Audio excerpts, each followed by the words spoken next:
हर दिन कोई ना कोई इंडिया के अंदर स्मार्टफोन परचेज करता ही रहता है और कंपनीज भी अपने स्मार्टफोन्स लॉन्च करती रहती है। कईयों की कीमत कुछ ज़्यादा होती है, कईयों की बिल्कुल कम और कईयों की मीडियम रेट पे आपको देखने को मिल जाती है, यानी कि बजट कैटेगरी में फ़ोन आपको देखने को मिल जाते हैं। तो आज के इस वीडियो में मैं आपको बताने वाला हूँ कुछ ऐसे 5 चीज़ें जो आपको बिल्कुल ध्यान में रखनी चाहिए अगर आप अपना स्मार्टफोन परचेज कर रहे हैं या किसी को गिफ्ट कर रहे हैं या खरीद रहे हैं या फिर पहला वो आपका स्मार्टफोन है।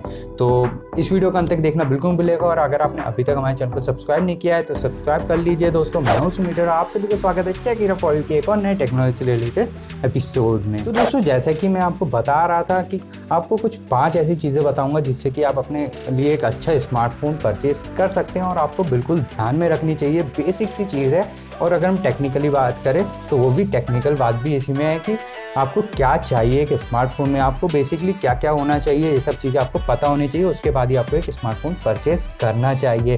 तो अगर हम पहले पॉइंट की बात करें यहाँ पे तो वो है रैम, क्योंकि आजकल रैम की बहुत ज़्यादा ज़रूरत पड़ती है। अगर हम कंप्यूटर की बात करें, लैपटॉप की बात करें, स्मार्टफोन की, उसमें ऐप्स हो, जो भी प्रोफेशनल सॉफ्टवेयर्स आप चलाते हैं या फिर आप एप्लीकेशन चलाते हैं, रिकॉर्डिंग करते हैं या फिर गेम्स खेलते हैं, तो रैम जितनी ज़्यादा होगी उतना अच्छा होगा। ये एक बेसिक सा कंसेप्ट ही आप इसे समझ लीजिए। ऐसा नहीं है कि आपको कोई स्मार्टफोन मिल रहा है 2 GB की रैम का, 3 GB की रैम का, वो 4G इनेबल्ड है और काफ़ी सस्ता है, आप फिर उसे परचेज ज़रूर कर लेते हैं, मगर जब वीडियो रिकॉर्ड करते हैं उसमें भी आपको उसका इफेक्ट देखने को मिलेगा। कुछ ना कुछ तो आपको उसमें जो लैग है वो देखने को मिलेगा। इसी के साथ अगर आप ऐप को क्लोज करते हैं, उसे वापस ओपन करते हैं और 5-6 अगर ऐप्स को ओपन कर देते हैं तो उस रैम में उसका हवा टाइट हो जाती है बिल्कुल एक तरीके से। अगर हम बात करें तो उसकी हालत ख़राब हो जाती है उस फ़ोन की। अगर आप ज़्यादा ऐप्स यूज़ करते हैं, 3 GB के रैम में भी अगर ज़्यादा आप ऐप वगैरह यूज़ करते हैं तो भी आज के टाइम पे वो फ़ोन ठीक से वर्क नहीं करता। इनफैक्ट मैं कह रहा हूँ 4 GB की रैम भी अगर आपके फ़ोन में है तो वो भी फ़िलहाल के लिए एक तरीके से बेस लाइन ही उसे समझ लीजिए। आज के ज़माने में जो भी ऐप्स आ रही है, जो भी आपके फ़ोन अपडेट होता है एंड्रॉयड, उसके बाद आप उसकी झलक ज़रा देख सकते हैं। जैसे कि अगर आप कोई भी स्मार्टफोन ले लीजिए, उसका लेटेस्ट ऑपरेटिंग सिस्टम अपडेट होता है, उसके बाद ही आपको थोड़ा सा हल्का सा उसमें लैग देखने को मिलता है, जिसके लिए बेसिक तरीका ये है उससे बचने के लिए कि आपको थोड़ा क्लीन करना पड़ता है अपने एंड्रॉयड स्मार्टफोन को, मगर उसके बाद भी आपको कुछ टाइम बाद थोड़ा बहुत लैग उसमें देखने को मिलता है। तो अगर आपके पास 6 GB की रैम या 8 GB की रैम वाला फ़ोन अगर आप ले सकते हैं तो काफ़ी बेहतर है। अगर हम बेस लाइन की बात करें तो कम से कम 4 GB की रैम आज के टाइम पे स्मार्टफोन पे बिल्कुल होनी चाहिए, क्योंकि वो टाइम गया जब 2 GB की रैम और 3 GB की रैम बेस लाइन होती थी या फिर काफ़ी अच्छी मानी जाती थी स्मार्टफोन के लिए। इसी के साथ नेक्स्ट टिप की बात करें तो वो है स्टोरेज, जो कि आपको बिल्कुल ध्यान रखना चाहिए। अगर आपको कोई स्मार्टफोन काफ़ी ज़्यादा डिस्काउंट पे मिल रहा है और 64 GB का मॉडल आपको कम में मिल रहा है तो इसका मतलब ये नहीं है कि आपके पास एक काफ़ी अच्छा फ़ोन आ रहा है, क्योंकि आप जो भी अगर आपको स्टोरेज करने का ज़्यादा शौक है तो उसमें तो आपको स्टोरेज कम पड़ने ही वाली है आज के टाइम पे 64 GB भी। अगर आप एक सिंपल सी वीडियो भी रिकॉर्ड करेंगे 1080p पे तो उसका भी आप साइज़ अपने फ़ोन के जो प्रॉपर्टीज़ होती है उस आपके वीडियो की, उसमें आप जाके चेक कर सकते हैं कि आखिर वो कितना स्टोरेज घेरता है। इसी के साथ आप आजकल YouTube पे भी आप डाउनलोड बटन दबा के सीधे डाउनलोड कर सकते हैं अपने ऐप के अंदर ही वीडियोस को, तो वहाँ पे भी आप इसका इम्पैक्ट देख सकते हैं कि कितना ज़्यादा स्टोरेज यहाँ पे आपको यूज़ में पड़ता है। अगर और रेगुलर यूसेज की बात करें तो कुछ ना कुछ फाइल्स, और आज के टाइम पे काफ़ी सारे गेम्स आ गए हैं तो उनको भी काफ़ी ज़्यादा जगह रखती है। तो कम से कम 64 और 128 GB तो आपके फ़ोन में होनी चाहिए आज के टाइम पे अगर आप देखते हैं। और नॉर्मली अगर आप कोई फ़ोन परचेज़ करना चाहते हैं और आपका थोड़ा सा बजट ठीक ठाक है तो आपको कम से कम 128 GB या 64 GB कम से कम लेना चाहिए। इस चक्कर में बिल्कुल नहीं पड़ना चाहिए कि आपको कोई सा अच्छा फ़ोन था एक टाइम पे, वो शायद से कम रेट पे आपको ऑनलाइन मिल रहा है तो उसे परचेज़ कर ले। आपको ये भी देखना चाहिए कि आखिर क्यों वो कम में बिक रहा है, क्योंकि वो बिक ही नहीं रहा है एक तरीके से। तो वो कंपनीज़ क्या करती है, उसे सेल करने के लिए काफ़ी ज़्यादा डिस्काउंट वगैरह आपको दे देती है, तो उस चीज़ से आपको बेसिकली बचना चाहिए। आपको ठीक तरीके से एक स्टोरेज वाला फ़ोन आपको देखना चाहिए आपकी नीड्स के साथ। वो बात अलग है कि आपके ज़्यादा फोटोग्राफी नहीं करते हैं, ज़्यादा गेम वगैरह नहीं खेलते हैं, नॉर्मल जस्ट प्रोफेशनल वर्क आप करते हैं, फ़ोन कॉल करना, ईमेल्स वगैरह और थोड़ी बहुत आपको डॉक्यूमेंट्स रीड करने होते, PDF वगैरह चलानी होती, तो उस तौर पे आपको 32 GB 16 GB भी सफिशिएंट होता है एक तरीके से अगर हम बात करें स्टोरेज के तौर पे। मगर रैम की बात करें तो कम से कम 4 GB आपको लगने वाली है अभी के फ़िलहाल की, अगर हम करंट टाइम की बात करें एक स्मार्टफोन की। इसी तरह नेक्स्ट टिप की बात करें तो वो है कैमरा, तीसरे नंबर की अगर हम बात करें, कैमरा काफ़ी इंपॉर्टेंट हो गया आज के टाइम पे। जैसे मैंने भी कुछ टाइम पहले ऐसी कुछ गलती करी थी, क्योंकि फ़ोन काफ़ी अच्छा था, उसमें प्रोसेसर वगैरह काफ़ी अच्छे थे, मगर उसके कैमरा की बैंड बजी पड़ी थी एक तरीके से अगर हम करें।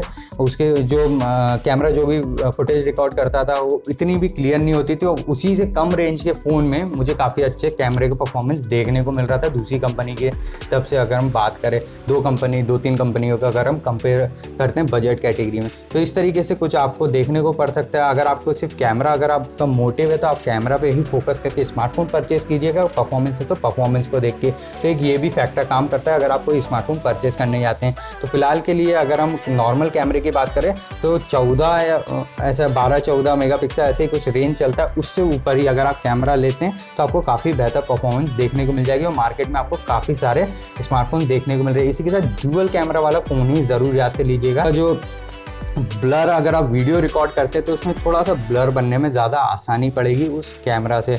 अब वो हाई एंड लेवल के फ़ोन्स को छोड़ दीजिए जिसमें नॉर्मली ये सब आपको चीज़ें देखने को मिल जाती है, मगर आपको जो फोकस जो होता है, आपको जो ऑब्जेक्ट पे आप जो फोकस करें वो काफ़ी बेहतर तरीके से ड्यूअल रियर कैमरा वाले स्मार्टफोन में हो जाता है।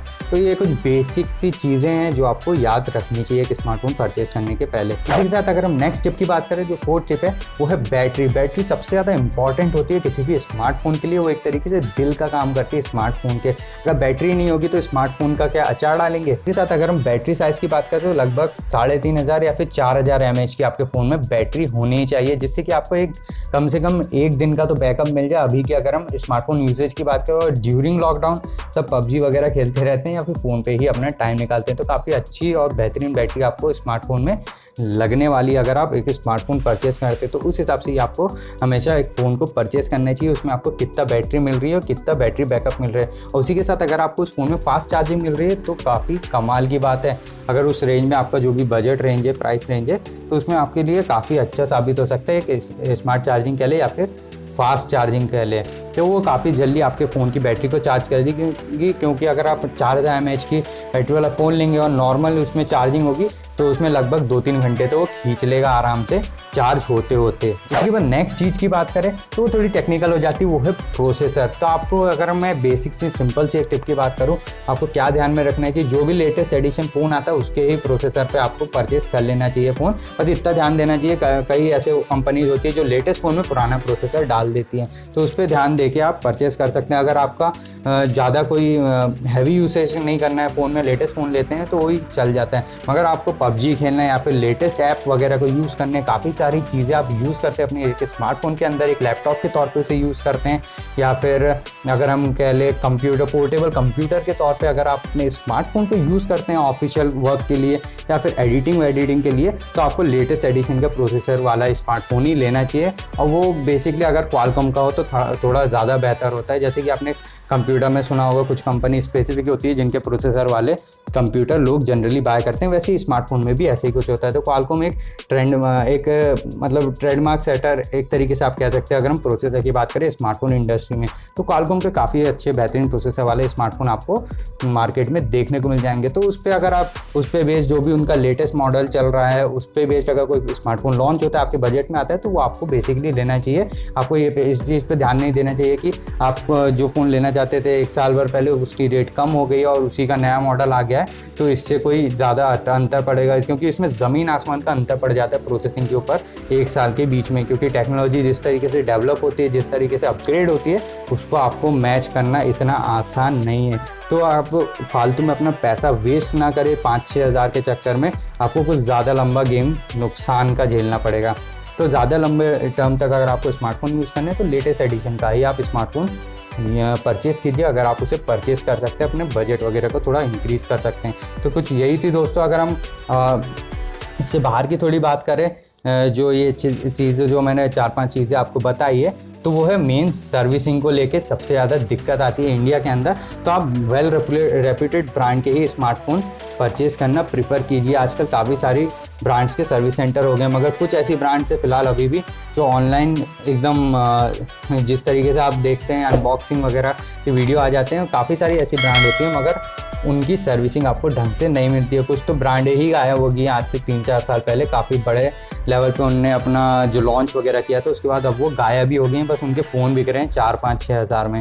तो कुछ ऐसा भी हो जाता है। तो आप वेल रेप्यूटेड और वेल नोन ब्रांड्स को ही प्रीफर कीजिए जब भी आप एक स्मार्टफोन परचेज़ करते हैं। तो उम्मीद करता हूँ दोस्तों अगली बार से आप ऐसे कुछ ध्यान रखेंगे, RAM, storage, camera, processor, battery वगैरह आप ध्यान रख के फ़ोन को परचेज़ करेंगे। तो दोस्तों यही कुछ थी 5 टिप्स जिसकी मदद से आप एक अच्छा स्मार्टफोन अपने लिए लॉन्ग टर्म वाला स्मार्टफोन परचेज़ कर सकते हैं। उम्मीद करता हूँ इस वीडियो से आपको थोड़ी बहुत मदद मिली होगी, आसानी से थोड़ा बहुत समझ में आ गया होगा स्मार्टफोन के जो स्टोरेज वगैरह होती है, रैम वगैरह होती है, कैसे कि आपको देख के परचेस करना चाहिए। तो इस वीडियो को अंत तक देखने के लिए धन्यवाद और प्लीज़ सब्सक्राइब कर दीजिएगा, रेड कलर का सब्सक्राइब बटन ठीक इस वीडियो के नीचे आपको देखने को मिल जाएगा। इसके बाद बेल आइकन को जरूर यहाँ से प्रेस कर दीजिएगा। मैं उस मीटर आपसे जल्दी मिलकर ऐसे ही कुछ टेक्नोलॉजी से रिलेटेड अगले वीडियो में। टेक केयर फॉर यू से धन्यवाद दोस्तों इस वीडियो को देखने के लिए।